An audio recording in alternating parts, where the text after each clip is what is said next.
నమస్తే, welcome to Leo. మనతో ఉన్నారు పొలిటికల్ అనలిస్ట్ శ్రీలీల గారు. నమస్తే అండి. నమస్తే అండి. మనం చూసుకుంటే సుప్రీంకోర్టు షాక్ ఇచ్చిందని చెప్పుకోవాలి. ఏదైతే జగన్ ఓఎస్డీ అయినటువంటి యొక్క వారికి కావచ్చు, అదేవిధంగా భారతిరెడ్డి ఓఎస్డీ కావచ్చు, అదేవిధంగా ధనుంజయ రెడ్డికి ముగ్గురికి సుప్రీంకోర్టు ఒక పెద్ద షాక్ ఇచ్చిందని చెప్పుకోవాలి. అయితే వీళ్ళకి ముందస్తు బెయిల్ నిరాకరిస్తూ ఖచ్చితంగా విచారణకి సహకరించండి అని చెప్పింది. అయితే ఖచ్చితంగా నెక్స్ట్ ఇప్పుడు మనం చూసుకుంటే లేటెస్ట్గా వచ్చినటువంటి వార్త ఏంటంటే విజయవాడలో వీరి వెటర్నరీకి సంబంధించినటువంటి ఒక కాలనీలో కావచ్చు, ఆ ఇళ్లలో సోదాలు అయితే జరుగుతున్నాయని చెప్పేసి అంటున్నారు. మొత్తానికి ఇప్పుడు ఏం జరగబోతుంది, నెక్స్ట్ అరెస్ట్ ఇక తప్పదు, జగన్ ఖచ్చితంగా రేపో మాపో అరెస్ట్ అని చెప్పి వార్తలు వస్తున్నాయి. మీరేమంటారు? ఖచ్చితంగా ఇక్కడ మనం చూస్తే గాలి జనార్దన్ రెడ్డి కేసులో న్యాయస్థానం న్యాయం వైపు నిలబడింది. ప్రజలందరూ ప్రతి ఒక్కరు కూడా హర్షం వ్యక్తం చేస్తున్నారు. అదేవిధంగా అంతకుముందు చూస్తే ఎవరైతే వల్లభనేని వంశీ విషయంలో కూడా ముందస్తు బెయిలు కొన్ని ఏదైతే రిజిస్ట్రేషన్లకు సంబంధించి భూములకి అది కూడా నిరాకరించింది. మరి వీళ్ళందరూ కూడా ఏ విధంగా తప్పులు చేశారు, ఏ విధంగా ప్రజల్ని నష్టపరిచారు, వాటన్నింటినీ కూడా వీళ్ళు విచారణలో తీసుకొని ఖచ్చితంగా వీళ్లకు మాత్రం ముందస్తు బెయిళ్లు ఇవ్వటానికి వీల్లేదు అని కరాఖండిగా చెప్పేసింది. నిజంగా ఈ రోజును చూస్తే కృష్ణమోహన్ రెడ్డి, ధనుంజయ రెడ్డి, బాలాజీ గోవిందప్ప వీళ్ళందరూ కూడా జగన్మోహన్ రెడ్డి, భారతీరెడ్డి అనుచరులు, వాళ్ళు ఓఎస్డీలుగా ఉన్నారు. మరి ఇవన్నీ ఎందుకు చేశారు, ఎలా చేశారు? ఒకవైపు చూస్తే రాజకేశ్ రెడ్డి, విజయసాయి రెడ్డి ఏం చెప్తున్నాడు, ఇంకోవైపు చూస్తే అవినాష్ రెడ్డి అని అతను, వీళ్ళందరూ కూడా మనం చూస్తే సజ్జల శ్రీధర్ రెడ్డి, ఒకరు కాదు ఇద్దరు కాదు, వీళ్ళందరూ కూడా కలిసి ఒక మీటింగ్ పెట్టుకొని ఏ విధంగా దోచుకోవటానికి ఎన్ని రకాలుగా పన్నాగాలు బన్ని రాష్ట్రాన్ని సర్వనాశనం చేశారు. ఇవన్నీ చూస్తుంటే ఒక డబ్బు దోచుకోవటమే కాదు, వాళ్ళ ఆరోగ్యాలు, వాళ్ళ ప్రాణాలు, ఎంతమంది ఫ్యామిలీస్, ఇప్పుడు కుటుంబానికి యజమాని ముఖ్యం. మరి ఆ యజమానిని ఈ రోజున ఈ కల్తీ లిక్కర్ తాగి ఏ విధంగా వాళ్ళు అనారోగ్యం పాలవటం, అలాగే మరణించటం, ఇవన్నీ కూడా వీళ్ళు ఏ విధంగా రాష్ట్రానికి చేటు చేశారు, కీడు చేశారు. ఇలాంటి వాళ్ళని వదిలిపెట్టకూడదు. ఈ విధంగా డబ్బుని దోచేసుకొని ఇక్కడున్న నిధులని అన్నీ కూడా దుర్వినియోగం చేసేసి ఎక్కడ రాష్ట్రానికి రాజధాని లేని విధంగా వీళ్ళు 3 రాజధానుల పేరుతో రాజధాని లేకుండా చేశారు. ఈ విధంగా రాష్ట్ర ప్రజలని ఎన్ని విధాలుగా ఇబ్బందులకు గురి చేశారు అంటే ఇప్పుడు చూసుకుంటే ఎవరైతే రాజకేశ్ రెడ్డి, అతను నోటీసులు ఇస్తే దొరకకుండా ఎన్నిసార్లు కోర్టుని ధిక్కరించాడు. ఎక్కడా కూడా అసలు నేను రాను, నా లాయర్ చెప్పినట్టు నేను వింటాను, ఎన్ని రకాలుగా అవకాశాలు ఉంటే అన్ని రకాలుగా నేను తప్పించుకుంటానని ధైర్యంగా బయటకు చెప్పేశాడు, ఒక వాయిస్ మెయిల్ పంపించి. మరి ఈ విధంగా మాట్లాడే వాళ్ళని ఎలా చూడాలి అంటే కోర్టు అంటే వీళ్ళకి లెక్కలేదు.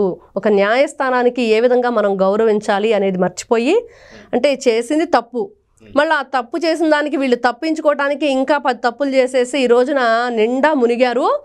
భారతీరెడ్డి, జగన్మోహన్ రెడ్డి వీళ్ళని ముంచారు అని ఈ రోజున ప్రజలు అనుకుంటున్న విషయం. అది మనం చూసుకుంటే ఓఎస్డీ అనగానే ఖచ్చితంగా ఏదైతే జగన్మోహన్ రెడ్డికి సంబంధించినటువంటి ఓఎస్డీ ఎవరైతే ఉన్నారో కృష్ణమోహన్ రెడ్డి గారు కావచ్చు, అదేవిధంగా చూసుకుంటే భారతిరెడ్డి గారికి సంబంధించి బాలాజీ గోవిందప్ప కావచ్చు, వీళ్ళిద్దరికీ కూడా ఇప్పుడు ముందస్తు బెయిల్ నిరాకరించారంటేనే ఖచ్చితంగా వీళ్ళకి సంబంధించినటువంటి ఒక ఇళ్లలో కావచ్చు, మిగతా సంబంధించిన ఆఫీసులో కావచ్చు తనిఖీలు కూడా జరుగుతున్నాయి. అంటే ఖచ్చితంగా ఓఎస్డీలు అంటేనే ఖచ్చితంగా ఎవరైతే జగన్మోహన్ రెడ్డి తన పేరు మీద తనైతే తీసుకొని పక్కన పెట్టుకోడు కాబట్టి ఖచ్చితంగా ఓఎస్డీని ఎంక్వైరీ చేశారంటే ఖచ్చితంగా నెక్స్ట్ వచ్చేసి జగన్ని విచారించే అవకాశం ఉంది, అదేవిధంగా భారతిరెడ్డిని కూడా విచారించే అవకాశం ఉంది. సో ఖచ్చితంగా ఇంకొక రేపో మాపో జగన్ అరెస్ట్ కూడా తప్పదు అని చెప్పేసి అయితే అంటున్నారు. మీరు ఇందాక అన్నట్టుగా గాలి జనార్దన్ రెడ్డి గారి కేసులో కూడా దాదాపు 11 ఏళ్ల నుంచి ఏదైతే వాయిదాలు పడుతూ వస్తున్నటువంటి కూడా 14 ఏళ్ల నుంచి అటువంటిది ఇప్పుడు పూర్తిగా ఏదైతే ఉందో దాదాపు 7 ఏళ్ల శిక్ష అయితే పడిపోయింది. అదేవిధంగా చూసుకుంటే జగన్ పాపం కూడా పండిందా, గాలి జనార్దన్ రెడ్డికి పట్టినటువంటి ఒక గతే పట్టబోతుందా అనేటువంటి ఒక వార్తలు కూడా వస్తున్నాయి.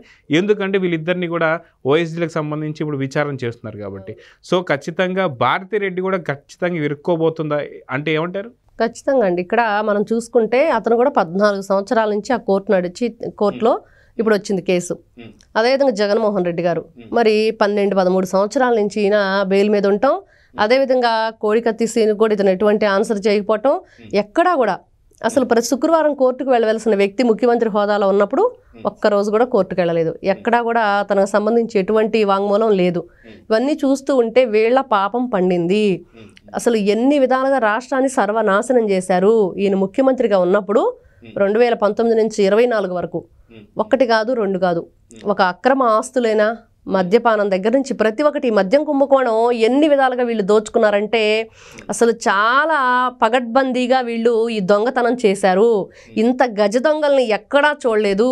ఇంత భయంకరంగా ఇంత ప్రీ ప్లాన్డ్గా వీళ్ళు ఎలా వ్యవహరించారంటే ఇక్కడ ప్రతి ఒక్కరు దీని గురించి ఎవరైతే విచారణ జరిపించారో వాళ్ళంతా చెప్తుంది ఏంటంటే ఇతను గతంలో 2019 ముందు ప్రజల్లోకి వచ్చి మద్యపాన నిషేధం అని చెప్పేసి తీసుకొస్తున్నానని హామీ ఇచ్చొచ్చాడు. అప్పటికే వీళ్ళు ప్లాన్ చేసుకొని ఉన్నారు. అంటే వెంటనే వచ్చి రాకముందే వీళ్ళు వెంటనే కూడా రంగంలో దిగిపోయి ఇవన్నీ కూడా లిక్కర్ స్కామ్ చేశారు అనేది ఈ రోజున తెలుస్తున్న విషయం. అంటే వీళ్ళు ఎప్పటి నుంచి ప్లాన్ చేసుకుని ఉన్నారు అంటే ప్రజల్లోకి వీళ్ళు ఏ విధంగా ఇతను ముద్దుల యాత్ర చేశాడు జగన్మోహన్ రెడ్డి గారు, మరి చెల్లి చేత అన్న వదిలిన బాణం అని చెప్పేసి ఆమెను పంపించి ఏ విధంగా వాళ్ళకి సంక్షేమ పథకాల పేరుతో వలవేశారో అప్పటికే ఈ పథకాలన్నీ కూడా ఎలా ఇవ్వాలి, మరి వాళ్ళ నుంచి మనం ఎంత దోచుకోవాలని వీళ్ళంతా ప్లాన్ చేసుకున్నారు. కాబట్టి ఈ విధంగా దోచుకున్నారు, ఎవ్వరికి కూడా అనుమానం రాకుండా. అదేవిధంగా పిఎస్ఆర్ ఆంజనేయ లాంటి వాళ్ళు లేకపోతే ఐఏఎస్ ఆఫీసర్ శ్రీలక్ష్మి లాంటి వాళ్ళని వీళ్ళ వెనక పెట్టుకొని ఏ విధంగా కథంతా నడిపించారు అనేది చూస్తూ ఉంటే ఖచ్చితంగా జగన్మోహన్ రెడ్డి భారతీ రెడ్డి ఇద్దరు కూడా జైలుకు వెళ్ళటం ఖాయం. ఎక్కడైనా చూస్తే ఎవరో ఒకరు ఇప్పుడు చూసాము మనం పేరు నాని విషయంలో వాళ్ళ భార్య పేరుని పెట్టి ఇతను చేశాడు అక్కడ స్కామ్ అంతా. మరి అక్కడ ఏం జరుగుతుందంటే ఆవిడకి ఏం తెలియదు కాబట్టి ప్రాపర్టీ మాత్రమే ఆవిడ పేరునుంది, చేసిన పాపం అంతా ఇతనేనని చెప్పేసి చంద్రబాబు నాయుడు గారు ఎంతో పెద్ద మనసుతో స్వయంగా ఎవరైతే పేరుని నానినే చెప్పాడు ఆడవాళ్ళ జోలికి వెళ్ళకండని నారా చంద్రబాబు నాయుడు గారు చెప్పారని. మరి అది ఒక ఉన్నత స్థాయి వ్యక్తి ఏ విధంగా ఆలోచిస్తారు, ఏ విధంగా ఆడవాళ్ళకి గౌరవిస్తారు, ఏ విధంగా ఆడవాళ్ళకి మర్యాద ఇస్తారు అనేది మనకు అక్కడ తెలిసిపోతుంది. కానీ ఇక్కడ జగన్మోహన్ రెడ్డి గారు చేసింది ఏంటి, మరి ఆయన భారీగా ఉండి మరి భారతీ రెడ్డి గారు చేసింది ఏంటంటే వీళ్ళు స్త్రీలు ఈవిడేం చేసింది ఇక్కడ సాక్షి ఛానల్ ఏ విధంగా రాసింది ఆడపిల్లల మీద ఎక్కడా కూడా ఈవిడ ఖండించిన పాపాను పోలేదు. మరి ఆ సాక్షి పేపర్ ఆవిడే కదా మరి రన్ చేస్తుంది. ఇవన్నీ చూస్తూ ఉంటే ఈవిడ తప్పులు చేయటం, తప్పు చేసే వాళ్ళని ఖండించకపోవటం, ఈ రోజున ఇద్దరు వైఫ్ అండ్ హస్బెండ్ ఇద్దరు కూడా ఓ పెద్ద చిక్కుల్లో అయితే చిక్కుకున్నారు. ఇంకా చిక్కుముడి విప్పటం ఎవరి తరం కాదు.